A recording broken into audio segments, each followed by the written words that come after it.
I'd like to welcome you to today's webinar on the intersection of cybersecurity and IoT. I'm going to hand things over now to our cybersecurity product manager, Mr. Buck Chell.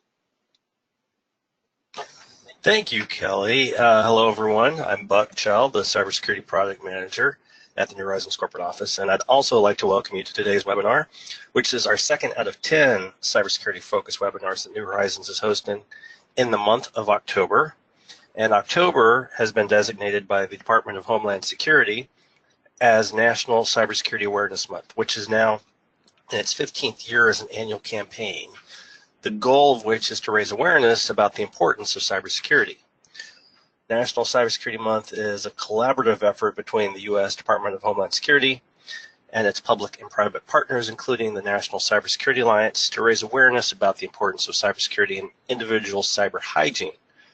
New Horizons Cybersecurity Awareness Month is now in our third year as an annual focus month, and the goal of our Cybersecurity Month webinars, done in conjunction with our industry partners, is to provide you with a better understanding of how to stay safer online with input from subject matter experts to help enhance your organization's cyber resilience and overall cybersecurity posture.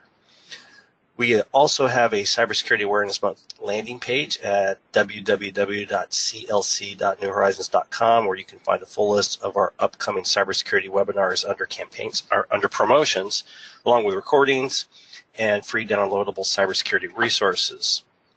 The 10 cybersecurity webinars that New Horizons is hosting this month cover different aspects of today's ever-evolving cyber threat landscape. Today, we're going to delve into the intersection of cybersecurity and IoT, IoT also known as the Internet of Things. As the Internet of Things continues to grow rapidly, how will organizations manage the additional risks that IoT presents within the context of cybersecurity? Today's presenter is Megan Branch, COO of CertNexus. Megan has over 12 years of experience in learning development and is a current leader in training and program management.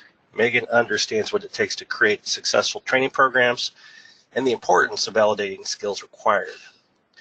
Megan is passionate about integrating business objectives with flexible learning solutions that address the individual. Welcome, Megan.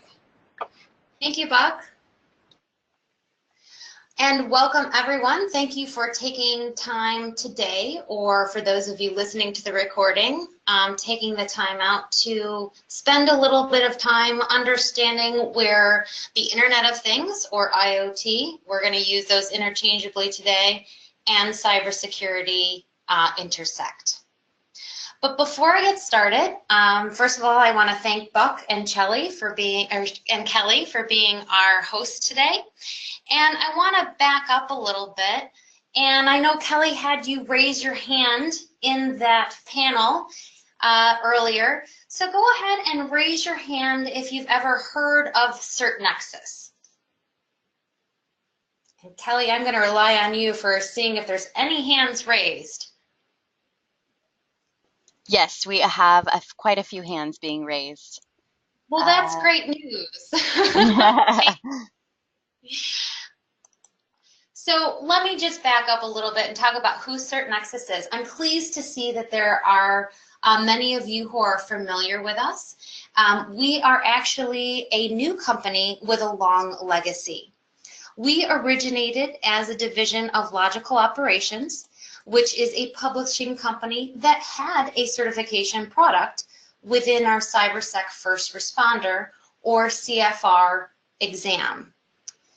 In March of this year, we divested to create a separate certification company, leveraging Logical Operations still as a publishing partner. So each of our programs includes training and exams that teach and validate knowledge and skills to grow the potential of your existing workforce. We validate employees' skills, and we advance individuals' professional profiles. That is our mission. So let's get back on topic and start to talk about the Internet of Things. Before we talk about how the Internet of Things and cybersecurity intersect, I want to take apart each one of those elements. I know for those of you who attended yesterday's session with James Stanger, have a in-depth understanding of what the landscape of cybersecurity looks like now. And if you didn't have a chance to listen to that presentation, I know that you can access that as well under all of the cybersecurity resources that New Horizons has. So let's talk about where we are currently. Up on the screen, you'll see 6 company logos. I'm going to ask you to do one more activity. Raise that hand again. How many of you recognize only one of those logos? Raise your hand if you recognize 2. 3? 4? 5? How about all 6? Kelly, how are we doing? And that would be the majority of the people. I'm not surprised. So what you're seeing here is the core companies that constitute what we're now referring to as the 4th Industrial Revolution. But what's unusual about these companies, besides the fact that 15 years ago they didn't exist, is that take a look at Facebook. They are the world's largest media platform, but they don't produce any content. Uber, who is the world's largest taxi service, owns no vehicles, at least not till recently. Alibaba, the most valuable retailer, has no inventory. Airbnb owns no real estate, but is the largest accommodation provider. So what we're seeing is a major shift that consumers are moving towards subscription services and companies that provide easy-to-use products and shopping experiences. Now, all of these are managed and collect data on IoT devices. Anyone have Alexa? You can manage all of these commerces via your IoT devices. Think about your apps. Think about Alexa. Think about how you're accessing your subscriptions and your business with these companies. 2018, this is the first year in human history that we have more IoT devices and internet-connected devices than people on the planet. So while this rise of web and personal computing has been widely recognized as the 3rd industrial revolution, it is actually Klaus Schwab, who's the executive chairman of the World Economic Forum, who dubbed this officially the 4th industrial revolution. And that defined by the interconnectedness that has been created by widespread internet devices and social media. That is what has positioned us as a new era. So you may be thinking to yourself, this is great, but I don't work for any of these companies. I might use them. I have these apps on my phone. I've stayed in an Airbnb, but this really doesn't apply to me. So I want to step back and take a look at how it does apply to you. So let's start with your office or where you're sitting right now. Take a look around. How many connected devices do you see? Do you have a smartwatch? That may be connected to your webmail server. Are you sitting in a building right now that has a gas meter on the outside that's connected to the service truck driving down the street? Are you in a controlled environment by temperature with heating and cooling systems? Your temperature sensor is controlled to your network. And by the way, Lou, the quality technician whose iPad is sitting on the lunch table while he's heating up his microwave meal, can connect to that thermostat for you and change the temperature in your room. Oh, and by the way, the microwave that Lou is using is connected to the network too, because Jim in maintenance is sick of getting calls that the light bulb in the microwave is burned out because people forgot to close the microwave door. Are you catching my drift here? We're all surrounded. So even if you feel as though this has nothing in relation to what my business strategy is or what my organization's initiatives are, IoT is everywhere. In the last 3 years, we've nearly tripled the number of connected devices by the billions. By 2020, we'll have over 20 billion connected devices, and 95% of all electronic products will have IoT technology incorporated into them. So it's everywhere. We've seen a 300% increase in IoT job demand between 2014 and 2017. So much increase that there aren't even job titles that have been defined or discovered yet. We're just starting to see those. If you go on Indeed and you search up IoT related job titles, there's still a lot of evolution. There's evolution in terminology. We're just starting to reach those standards.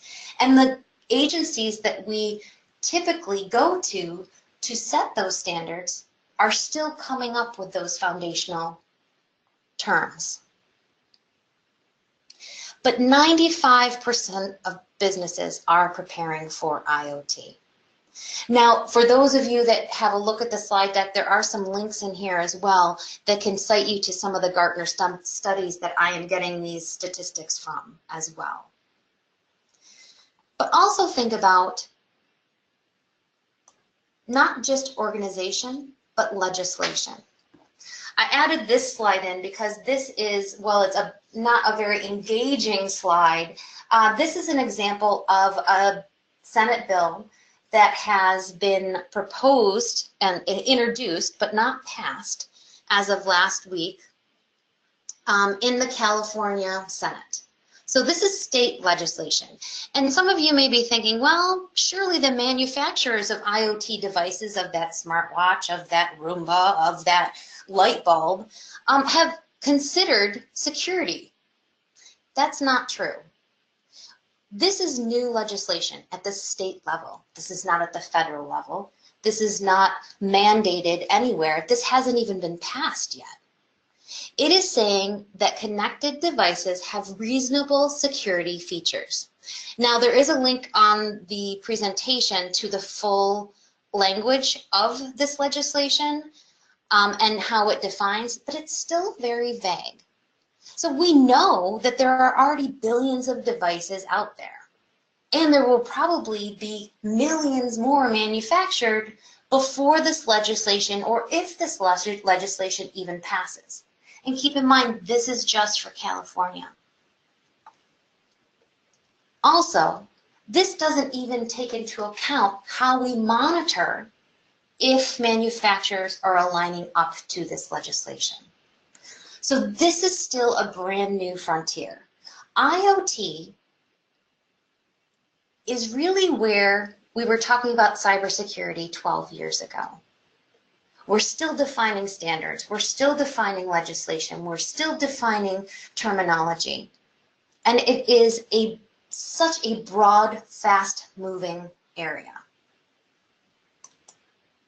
So assuming that we start to have control of some of the passive devices coming into our organization, those people walking through our doors, connecting their devices, hopefully to the guest network that your IT department is managing.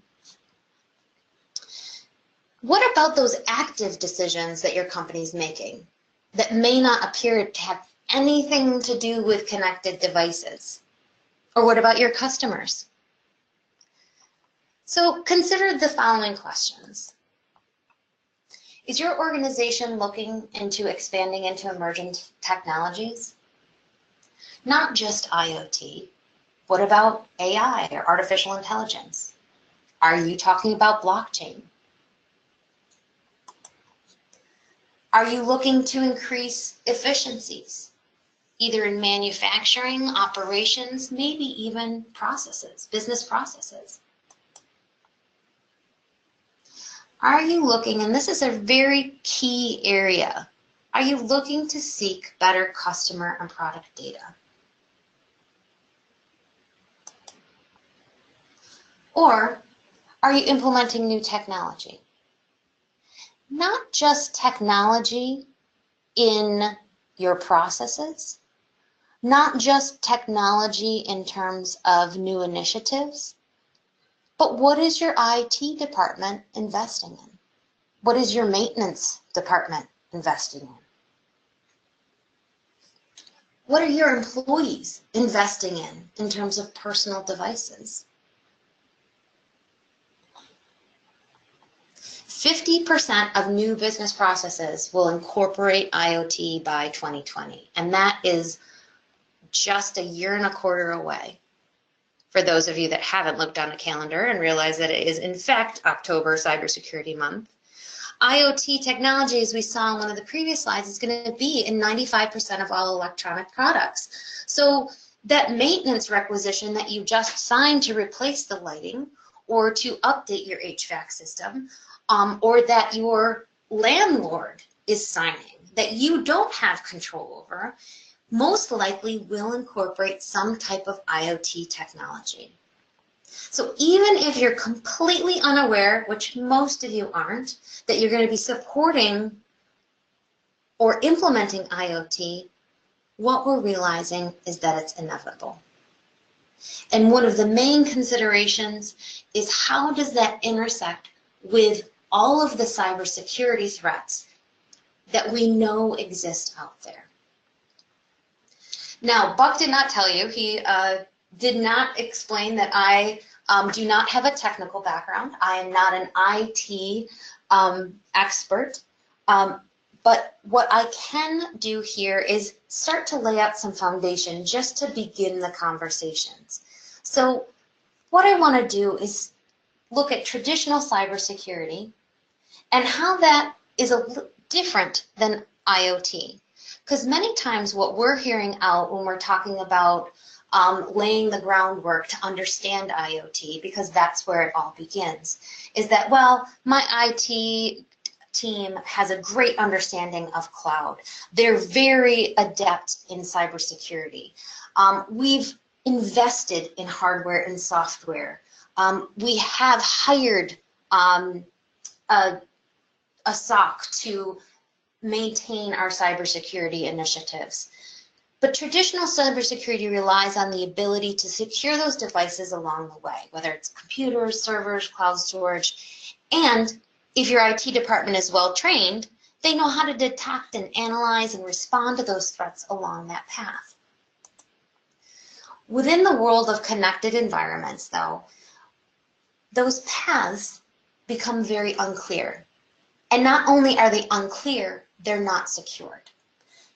IoT has made such a huge leap in the billions because it's cheap, because it is accessible, and because every single IoT device actually has more processing capability than some of the original satellites that were launched up into space. Think about it.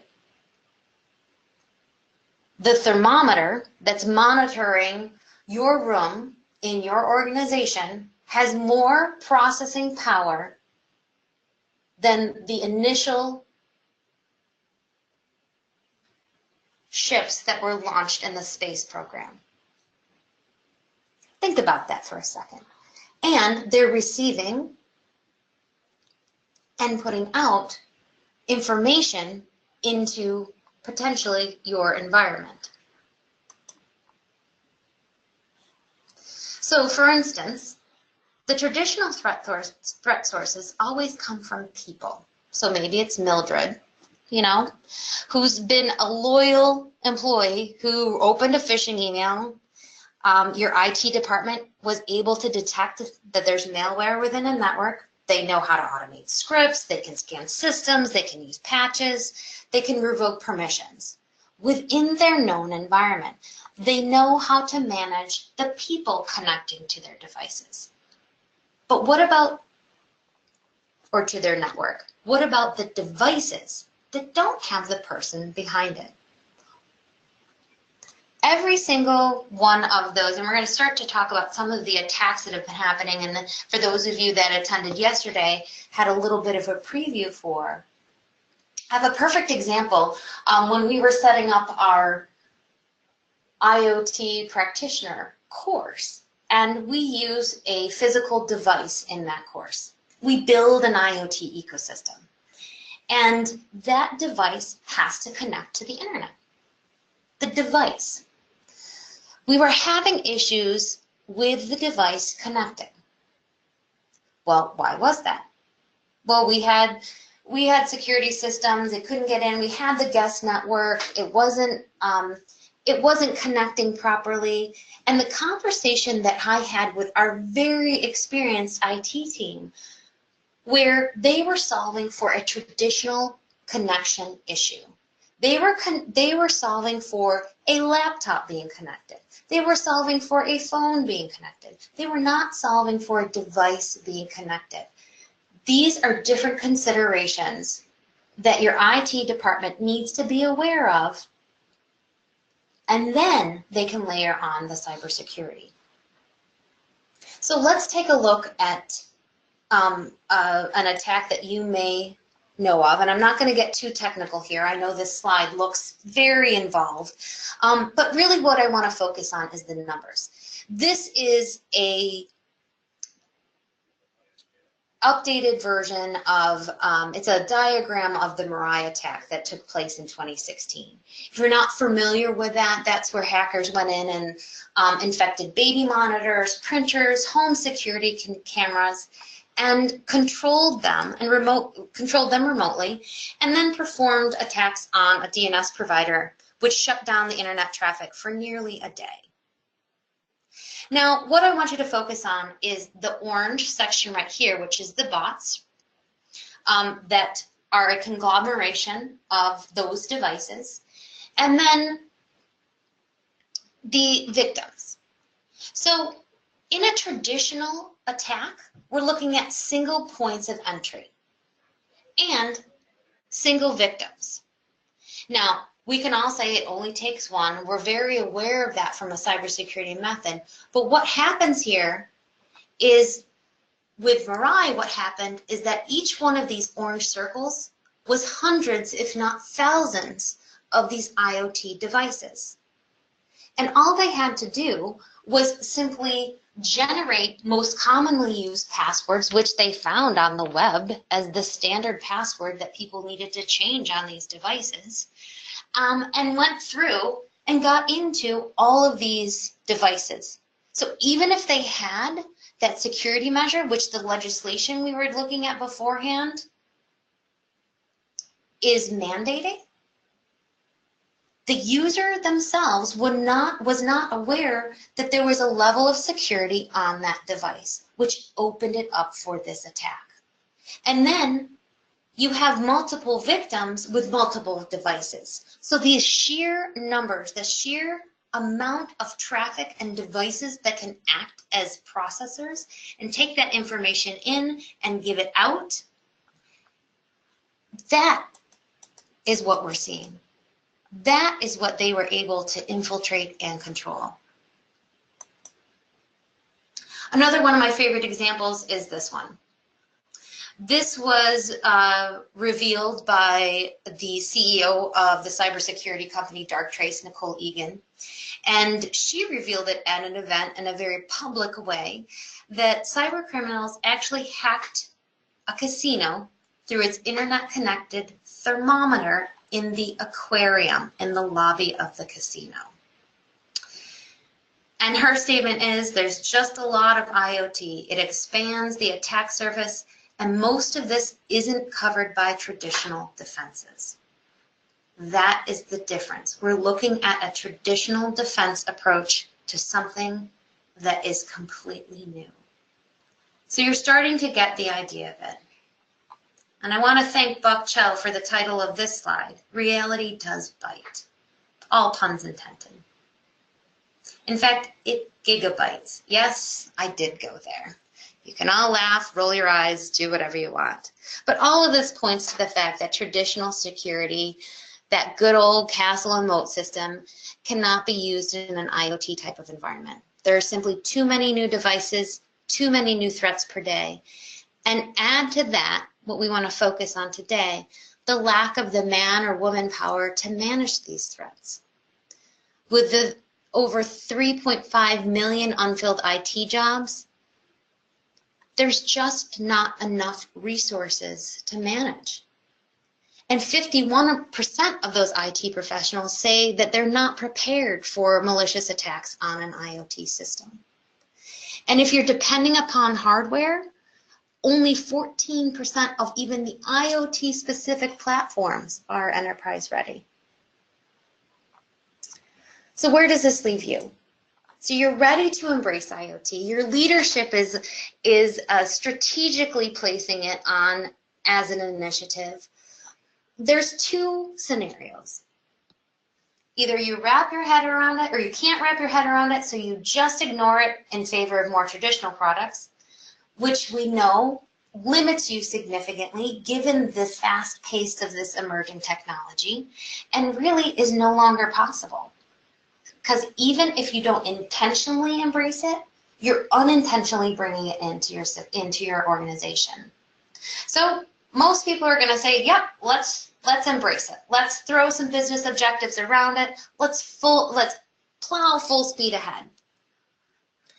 However, understanding that you can't ignore the market the way it is and you can't just barrel full speed ahead without stopping to address the security concerns and change the way you think about security. Well, scenario 2 is more likely to a degree and would be great if you could hire that top-notch cybersecurity expert or spend thousands of hours and money training your internal staff to have all those skills necessary to be that expert. But before you run, you have to figure out how to crawl. Remember, we don't even have job titles that define exactly how you manage this with an outside resource. So what we always recommend is to build an internal talent ecosystem. Build it from what you have. Focus on these overlapping areas. So maybe you have, let's take a look first at the available skills. Maybe you have a staff with a strong Security Plus foundation and strong networking, maybe even some significant coding skills. And in terms of the risks, we've identified a lot of those today with the emergence of IoT, the impossibility of avoiding it. And you've also identified that it's business critical that your organization expand efficiencies, capture and analyze more data.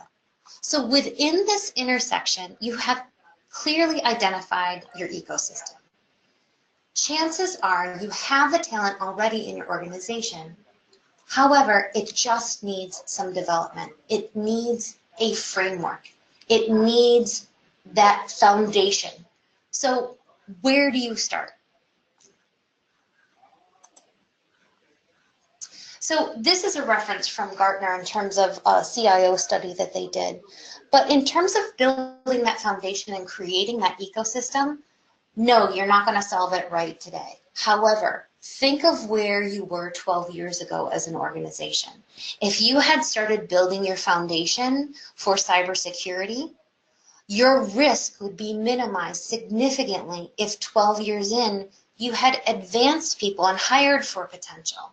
So rather than posting for technical specialists, taking a stab at what those cybersecurity requirements are, rather than asking for a CISSP and requiring 5 to 7 years of experience, remember, there are billions of open IT positions. The reason is not because there isn't talent out there, it's because you're looking for the wrong requirements. Hire for that potential. Take a look at who has a Network Plus certification, who has a Security Plus certification, and train towards what your goal is, and then reward that continuous learning. And look for experience in adjacent fields. Not a whole lot of people have experience within IoT. However, they may have a strong basis in networking, in cloud computing, from an IT perspective. They may have a strong relationship in IT project management, be versed in Agile. So what does this look like? How do you start to hire for potential with regards to the intersection in IoT? So this is a path that incorporates many of the certain access products and some upcoming. So you have a little bit of a visual into our roadmap here. And it all begins with this end user. So our CyberSafe is really taking a look at your entire organization. Let's go back to the people that are managing all of these IoT devices. Even Joe in the maintenance department, who's controlling the monitor and the sensor in the microwave because it's a bother to him, who has that on his phone and then takes his phone outside, is creating vulnerabilities for your organization. So simply by educating through a base level end user knowledge and reevaluating that with the newest and greatest threats, so that you're creating that first layer. Believe it or not, what we've seen is organizations that have invested in a end user cybersecurity program to make people aware of what is phishing, what is spamming, what does a safe versus an unsafe website look like? How do you change the password on an IoT device? That becomes a first layer of help desk support. We know within our own organization we've done this, and we daily are sending emails and threats, unusual activity to our IT department and making them aware of potential threats to look into that they can then dig into. In terms of IoT, in the next month, we are releasing what we refer to as the IoT Pro. It is end user on the business side of it. So it is for business professionals who need to be able to understand the terminology and some of the standard language, some of what an ecosystem looks like, and some of the considerations to listen for in that boardroom, in that customer meeting, around what is IoT, what are some of the terms, what is this edge fog? It's not just a light show at a Metallica concert anymore. It actually refers to technology. And make them aware of what that is. Now, this is for just very, very end user, I would call it almost a basic level of understanding. Then what we move into is a more foundational with relevance to IT, project management. This is where you're going to really cull and look at those resources for the ability to train up to the higher level and specialty that you're looking for to create that talent ecosystem. So these are your people that may already have a Security Plus, a Net Plus, maybe even a Cloud Plus, and then build on it with an IoT practitioner, which is the Certain Access certification. That's brand new. Our exam actually went live yesterday. We've been working very hard on this. It is a foundational level certification. We'll talk about it a little bit more in the upcoming slides, but it really lays that foundation. What's the difference between traditional IT solutions and an IoT solution? Not diving too much into cybersecurity issues, but it does touch on some of the cybersecurity and safety concerns within IoT. The reason for that is this is a 3-day course, and we could spend another 2 days, which we are hoping to develop with our IoT security practitioner, which is the next step within the training path specific to IoT and cybersecurity. Before that, you want to make sure that you have that intermediate foundation, that broad stroke foundation that takes an IT professional from Security Plus up to the next level to be able to analyze and defend. If you have coders within your organization, are they writing secure code? Going back to that legislation, if you're manufacturing IoT devices, you are now responsible for writing secure code. The assumption is I have very talented developers on my staff. They know what they're doing. If you have a developer that's been in the field for 5 to 7 years, they may or may not be making all of those security considerations when they are developing for you. How do you measure that? How do you assess that? How do you validate that they have those skills? And then you dive into more specific, and I'm putting out there the certifications that currently exist. Right now, because IoT is such an emerging technology, there is not a specific IoT certification. It's embedded in vendor-specific certifications such as AWS, such as Cloud with Microsoft Azure, such as IBM, and that's just a few that I put up there. It is a section of, not a concentration for. So I'm going to check in here. We're just about time. I'm going to take a couple minutes to just dive into some of where the foundational certifications go, and then I'll make sure that we have time to answer questions at the end. So I want to dive into establishing a foundation. How do you, rather than spend time and money seeking out somebody for a experience that you can't define in your job description, how do you lay the foundation for your IT and your IT project managers to understand all the considerations, be able to define what an IoT process is, understand the terminology, and in terms of setting standards, just to give a little bit of background of where we are with this, we are working with divisions of Homeland Security and within the DoD to help establish the standards aligned with IoT, because we don't have those standards set yet. Those aren't established like cybersecurity is firmly established already. We also look at developing. We use scenarios to develop knowledge about the IoT ecosystem, considerations when you're working within connected environments, and then we actually get into operating. We create our own ecosystem using a hands-on device. We actually create the thing that connects to the internet that becomes the Internet of Things. Students learn how to operate an IoT device, not necessarily because this is going to be a part of their day-to-day responsibilities, but to understand all of the considerations. Things not only like security and safety, but connectivity, data, what data needs to be collected, how it's going to be collected, manage those security and safety risks, and then make decisions using case studies that students apply to concepts within their own organization. So this is really a foundational course. I'm going to put this up here. I'm leaving this in the deck so you can go back and refer to it. I'm just going to skim over this very quickly. The associated exam has been submitted for ANSI certification, so it is considered a high-stakes exam.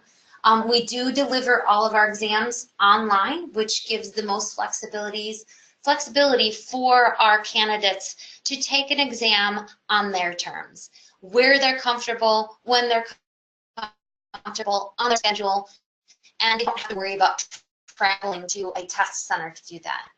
This is foundational, it is vendor neutral, and it does not focus on one industry. So this is a broad stroke foundational validation of knowledge that basically test their ability to design, implement, operate, and manage an Internet of Things ecosystem. These are the program details that are included if a course is decided, the ITP exam, and as I said, some of the requirements around scheduling.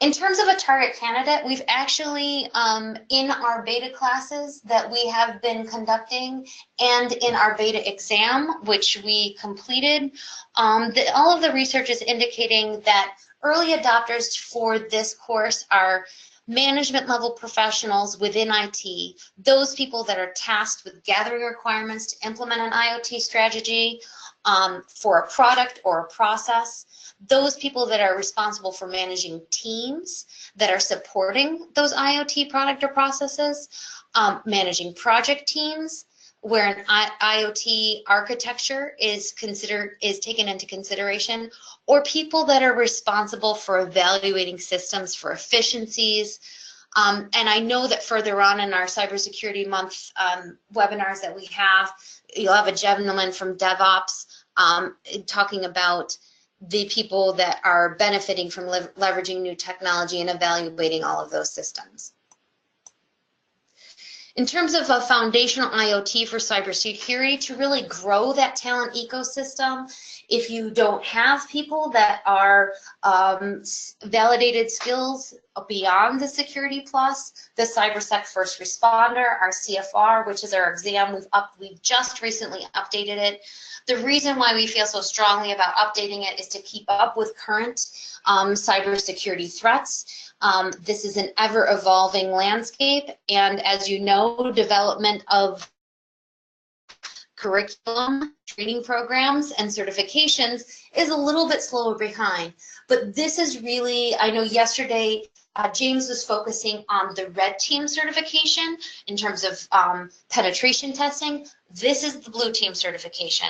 This builds a broad base and foundation for all IT professionals to be able to detect, analyze, and respond, and helps fill that skills shortage. If your goal is to get to that level of CISSP, it lives in that IT foundational path for your security IT professionals. We have skills that are validated. We have our target candidates, the usual suspects. I'm just rushing through this so that I can address any questions that we have here.